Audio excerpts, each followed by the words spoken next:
Snow had been falling for hours, thick, heavy, the kind that buried sound. Miles from the nearest road, the old cabin sat in a hollow. Mark hadn't planned to stay there alone, but the storm had swallowed the highway.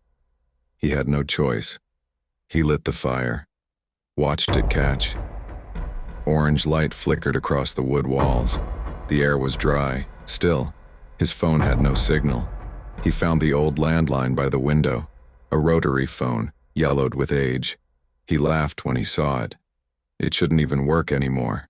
It rang for the first time around 10 p.m., a dull metallic trill that made him freeze. The sound felt wrong, too loud in the silence. He stared at the receiver. No one could possibly be calling. Not here. He picked it up slowly. Hello? Only wind answered. A long, hollow static hum, and then a faint voice. Don't go outside. Mark swallowed. Who is this? The line went dead. He set the receiver down. The fire crackled. The storm pressed against the windows. He tried to shake it off. A prank, maybe. Old line crossed somehow. He poured whiskey into a tin cup and sat by the fire. The flames danced. His reflection shimmered in the window. Then, ring. He dropped the cup. Liquid spilled over his hand. The phone rang again. He lifted it, his heart thudding. Hello? This time, breathing, slow, shallow, like someone trying not to be heard. He whispered, "Who's there?" The voice came again, closer now. He's outside. Mark turned toward the window. Snow blew in thin sheets across the glass, only darkness beyond. He set the receiver down. This wasn't funny anymore. He grabbed his flashlight and stepped closer to the window. His reflection moved. Nothing else. The phone stayed silent. For a while. Then around midnight it rang again. He didn't move this time. Just watched the phone vibrate against the wood. When it stopped, he exhaled. Then, knock knock. The sound came from the back door. 2 slow, heavy knocks. He stood frozen. Wind whistled through the chimney. The fire hissed. Another knock. He called out, "Hello? Who's there?" No reply. He took the flashlight again, moved toward the sound. The back door was half glass, warped by cold. Snow crusted around the handle. He aimed the beam through the window. Only white. A storm of flakes swirling like ash. He waited. Nothing. He locked the door. When he turned, the phone was off the hook. It hung by the cord, swinging gently. He hadn't touched it. He walked toward it, reached to hang it up, and heard breathing again. Not from the phone. From behind him. He turned sharply. The front door was open an inch. Snow blew in. Just a sliver, but open. He stepped closer, the floor creaking. Outside, the world was white and endless. His footprints, and another set beside them. Smaller, bare. He slammed the door, locked it, pushed a chair under the handle. His breath came fast. He tried to think. Maybe he'd left it open earlier, but the footprints... He backed away slowly. The phone rang again. He didn't move. It rang a second time. Third. On the fourth, he lifted it with shaking hands. "What do you want?" The voice came faint, distorted. "Don't hang up.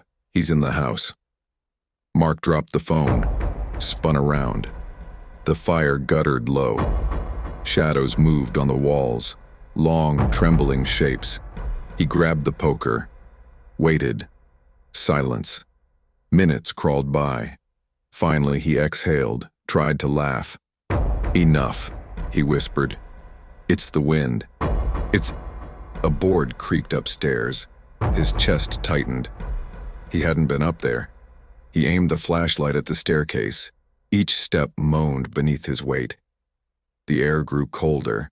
At the top, a small hallway, 2 doors, one slightly open. He pushed it. Empty. Just an old bedroom, curtains half frozen to the window pane. He turned. The other door creaked behind him. He spun the light toward it. A figure stood there. Tall, thin, eyes reflecting pale light, skin gray as the snow outside. Mark stumbled back. The figure stepped forward, whispering something he couldn't hear. He swung the poker. It went straight through, hitting nothing but air. The flashlight flickered. When it steadied, the room was empty. No footprints, no sound. He ran downstairs, grabbed his coat, tried the front door. Frozen shut. The phone started ringing again. Relentless, he turned, shouting, "Stop it!" The sound cut off. Then came one final whisper from behind him. Clear, almost calm. "I told you not to hang up." He turned. No one there. Only the phone, off the hook again. They found the cabin days later. The storm had passed. The snow was waist deep. Mark's car was buried near the tree line. Inside the cabin, the fire had long died. The landline lay on the floor, receiver still lifted. The last number dialed, his own.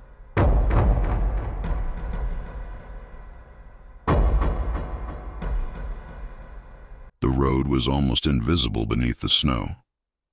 Only 2 tire tracks cut through the endless white. Evan's headlights carved narrow tunnels in the dark. He had been driving for hours. The GPS had stopped updating miles ago. Outside, nothing. No houses, no lights. Just the whisper of wind across the frozen fields. He was trying to reach his uncle's cabin before midnight. But every mile looked the same. Snow, trees, silence. Then he saw the sign. Black Hollow, 2 miles. The metal was rusted, bent sideways. He almost missed it. He slowed down, feeling a sudden weight in the air. Even the engine seemed quieter here. A shape appeared ahead, faint through the fog. A man, standing in the middle of the road. Evan honked. No movement. He stopped, rolled the window down. Cold air rushed in, biting his face. "Hey, you okay?" The man didn't answer, just turned slowly and walked into the woods. Evan hesitated, his breath misted in the beam of the headlights. Then he shook his head. "Nope," he muttered. He drove on, but a few minutes later, he saw something again. Another figure, same height, same coat, standing in the middle of the road. He hit the brakes. The car slid slightly on the ice. His hands gripped the wheel. The man turned his head, the same pale face blurred by falling snow. Then, gone. He blinked. The road was empty again. Evan's chest tightened. He turned the heat up, tried to focus. The forest on either side was dense. Dark shapes of pines moving like shadows. The car's radio crackled suddenly, static. Then, a voice. "You missed the turn." Evan froze. He hadn't touched the radio. He turned the knob. Nothing but static. "Turn around." The voice again. Low. Calm. He switched the radio off. His hand shook slightly. The headlights caught a fork in the road. The GPS still blank, left or right. The right path seemed clearer. He turned that way. The snow thickened. Visibility dropped. After a few minutes, he realized there were no tire tracks ahead of him anymore. Not even his own behind. It was like the road erased itself. Then his headlights flickered. The engine stuttered once, twice, and died. He sat there in the sudden silence. The only sound, the wind pressing against the windshield. He tried the ignition again. Nothing. He reached for his phone. No signal. He took a breath. Told himself it was fine. He'd wait for the snow to ease. Then came the knock. Soft. On the driver's window, he jumped, turned. A face leaned toward the glass, pale, blank, almost translucent in the dark. Evan screamed, hitting the door lock. But when he looked again, the window was empty. He fumbled for the flashlight in the glove box, shone it outside, just swirling snow. He wiped fog from the inside of the glass. There, faint handprints, melting slowly. Something moved behind the car. He turned the flashlight that way. A figure stood just beyond the beam, half-lit, unmoving. The same long coat, same height. Evan started the car again. Nothing. He slammed his fists against the wheel. The figure stepped closer. He shouted, "Get away!" It stopped. Then, the radio clicked on again. "Don't get out of the car." Evan froze. He hadn't touched it. The voice was the same, calm, almost gentle. "Don't open the door." He swallowed hard, then whispered, "Who are you?" Static. Then faintly, "Please don't move." He stared through the windshield. The figure was gone. Snow blew across the headlights. He leaned forward and saw a reflection in the mirror, someone sitting in the back seat. Evan turned slowly, empty, but the seat was wet. Drops of melted snow trailing toward the door. He reached for the handle, then stopped. Through the window, a faint light glowed between the trees. A cabin, just visible. He grabbed his coat and stepped out into the snow. The air hit like knives. He trudged toward the light, every step deep and heavy. The forest was silent. Even the wind had gone still. The cabin door was open. A single lantern burned inside. He stepped in. The walls were covered with photographs, all black and white, all of cars, abandoned on snowy roads. In every photo, a figure stood just behind the car, same long coat. Evan turned toward the doorway. A shadow filled it. "You shouldn't have come," a voice said. It was the same voice from the radio. Evan tried to speak, but the lantern flickered and went out. The last thing he saw was snow blowing through the open door. When rescuers found his vehicle 2 days later, it was empty. The driver's door was open. Footprints led a few meters into the woods and vanished. Inside the car, the radio was still on, a single phrase looping over and over, distorted by static.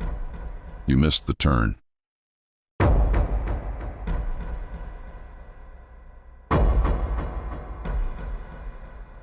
The Everpine Motel looked abandoned long before it closed.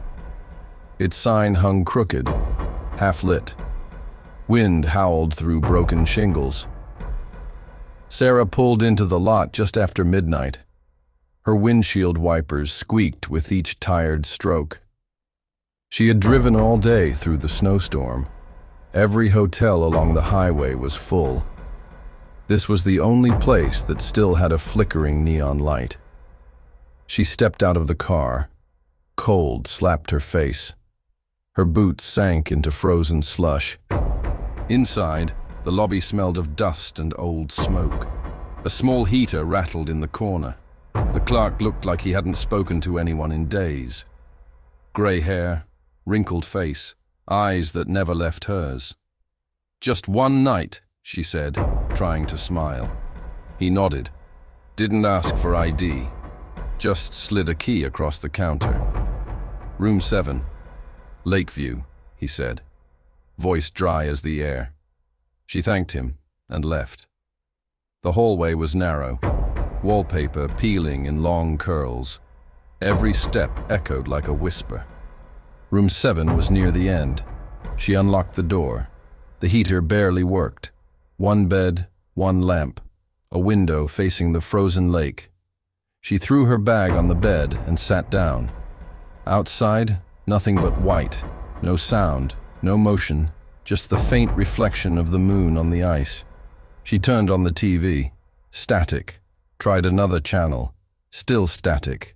She sighed, pulled the blanket tighter. Then, knock knock. She frowned. The sound came from the window. She stood, heart thudding. The curtains hung half open. She moved closer, slowly. Nothing outside. She waited. Then the knock came again. This time from the door. She opened it an inch. Cold wind rushed in. Nobody there. The hallway stretched empty and still. She locked the door again. Told herself it was just the storm, the building shifting. But something felt wrong. Too quiet. She checked her phone. No signal. She laid back on the bed, listening to the wind. Her eyes were closing when she heard it again. A voice. Faint. Through the vent. "Don't stay in 7." She sat up. "Hello?"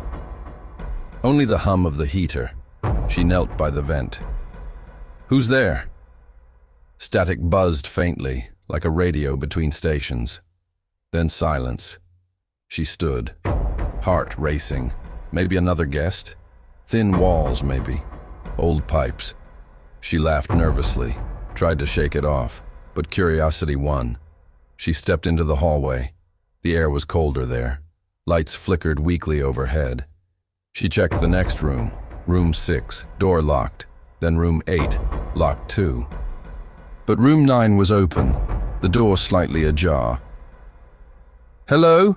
she called. No answer. She pushed it open.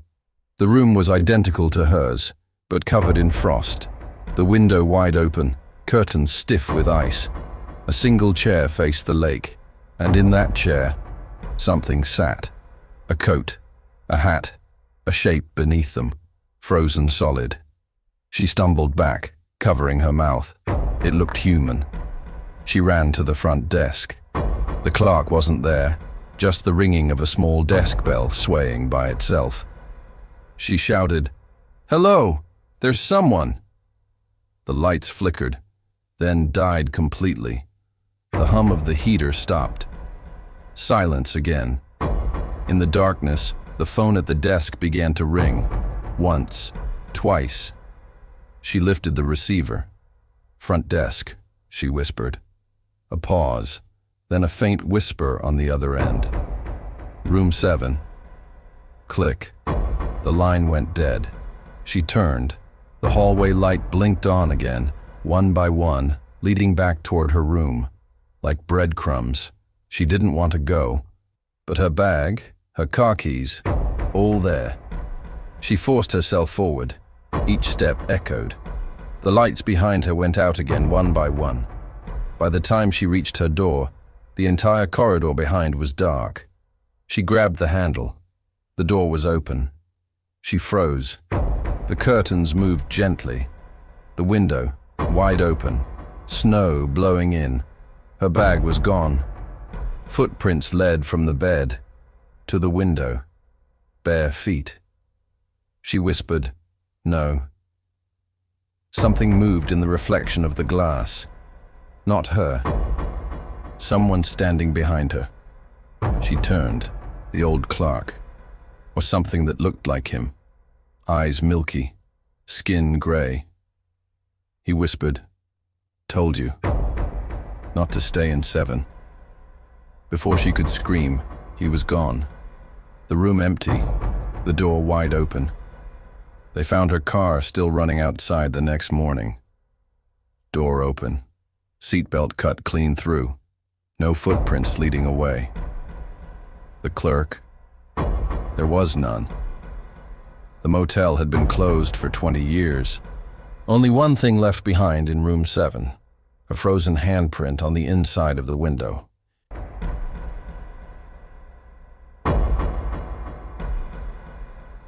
The first night, Mason thought they were just reflections. Cold wind, ice shifting under the moonlight. Nothing unusual. But then the lights blinked. 3 white flashes across the frozen lake. Perfectly spaced, almost rhythmic. He stood on the porch of the cabin, breath fogging the air. The night was utterly still. The snow swallowed every sound. The lights blinked again. 3 times. Pause. 3 again. It almost looked deliberate. He turned back inside, shaking his head. Maybe someone ice fishing with a lantern. Maybe distant headlights bouncing off the ice. But the next night, they came back. Same pattern, same silence between the blinks. And this time, they were closer. Mason was supposed to spend the week alone. A mental reset, his sister had called it. Just him, the snow, and his late grandfather's old cabin. The lake was wide and flat, surrounded by black pines. The kind of quiet that pressed against your ears. By the 3rd night, he started writing down the flashes. 3 short, 3 long, 3 short. He frowned. Morse code, he whispered. He looked it up on his phone. SOS. He laughed nervously. A coincidence, probably. A trick of light. But the next evening, just before dusk, the lights appeared again, closer still. He aimed his flashlight across the lake, blinking the same pattern back. 3 short, 3 long, 3 short. Nothing. Then a new reply, 1 long flash. Then 2 short. He didn't know what that meant, but his stomach tightened. Night fell fast. He sat by the window for hours, waiting. The fire burned low. Outside, the lake glowed faintly beneath the moon. The ice creaked like old bones. Then came a sound, soft, a tapping. From the back door, he turned his head slowly. No one should be out here. The tapping came again. He stood, grabbed the flashlight, and walked carefully through the cabin. Each board groaned under his boots. At the door, he hesitated. The tapping stopped. He opened it a crack. Nothing, just the dark forest beyond the porch. Snow swirling gently.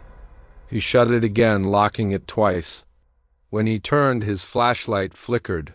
Through the window, the lights blinked again, but this time not across the lake, at the edge of the trees. Right outside, 3 short, 3 long, 3 short. He stepped back. His breath came in fast bursts. He whispered, "Who's there?" No answer. Then a voice came from the darkness outside. Quiet, low. "Help!" Mason froze. "Who said that?" The voice again, closer. "Please, it's cold." He hesitated. It sounded like a woman, trembling, weak. He grabbed his coat, opened the door, and saw only a single set of footprints in the snow leading toward the lake. He followed slowly, his flashlight trembling in his hand. The cold bit through his gloves. The footprints stopped halfway across the frozen water. No one there. The wind whispered over the ice. He turned back. The cabin lights flickered.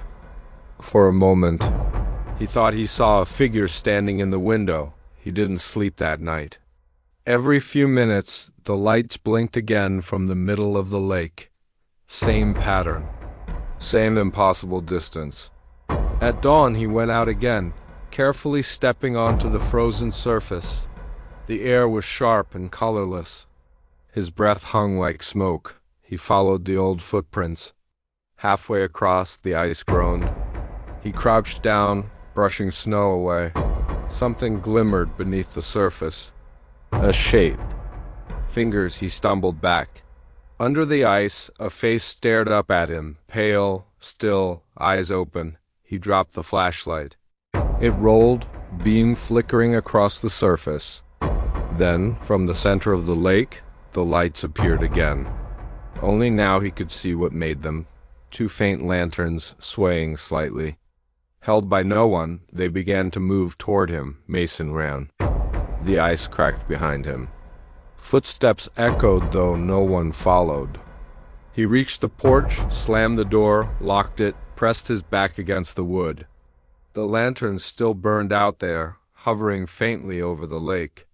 Then slowly they began to drift closer to shore. By morning they were gone. The footprints had vanished.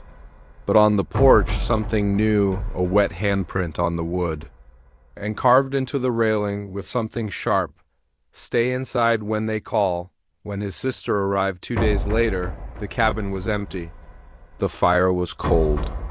Mason's phone lay on the table, still recording an audio note. The last sound on the file was the knock at the door, and 3 faint flashes reflected in the glass.